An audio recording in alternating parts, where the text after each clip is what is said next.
Bonjour à tous, voici le bulletin allergopollinique du 1er mars 2024, valable pour ces prochains jours. Comme vous le voyez sur cette carte des risques d'allergie sur notre site pollen.fr, la situation s'améliore pour les allergiques avec des risques d'allergie en baisse, notamment pour les pollens d'aulne et de noisetier qui perdent du terrain sur une grande partie du pays.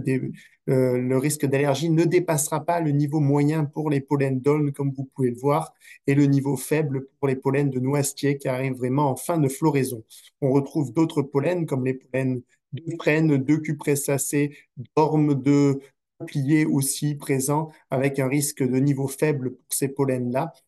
Enfin, autour de la Méditerranée, les pollens de cupressacée, donc notamment les cyprès, le cyprès commun qui est actuellement en pleine floraison, ainsi que le cyprès d'Arizona, viendront gêner fortement les allergiques sur tous les départements autour de la Méditerranée avec des concentrations vraiment très fortes. On a eu plus de 30 000 grains de pollen sur la dernière semaine de février sur notre capteur d'Avignon dans le Vaucluse. Donc, c'est pour vous dire que les concentrations sont très fortes et que les allergiques sont fortement gênés par ces pollens de cyprès sur tout le pourtour méditerranéen avec des risques qui restent élevés ainsi qu'en Corse aussi. Donc, dans le reste du pays, le risque est plutôt moyen, voire faible même dans le nord-ouest du pays. Et la bonne nouvelle, c'est les averses de pluie qui sont annoncées ces prochains jours et qui viendront paquer les pollens au sol et limiter encore fortement la dispersion des pollens dans l'air et apporteront vraiment du répit aux allergiques. Alors, la mauvaise nouvelle, ce sont les pollens de bouleau qui vont bientôt entrer et prendre le relais malheureusement des pollens d'aulne et de noisetier. Ils font partie de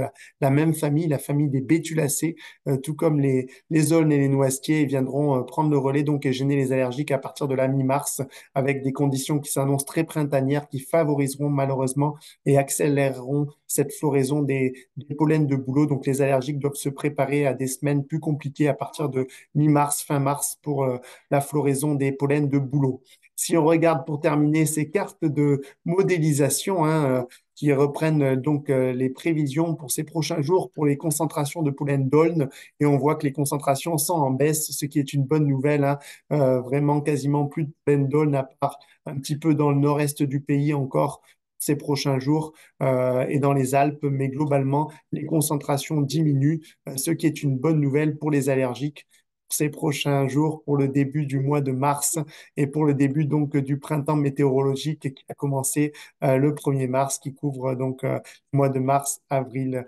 mai pour ce printemps météorologique. Rendez-vous la semaine prochaine pour le clinique.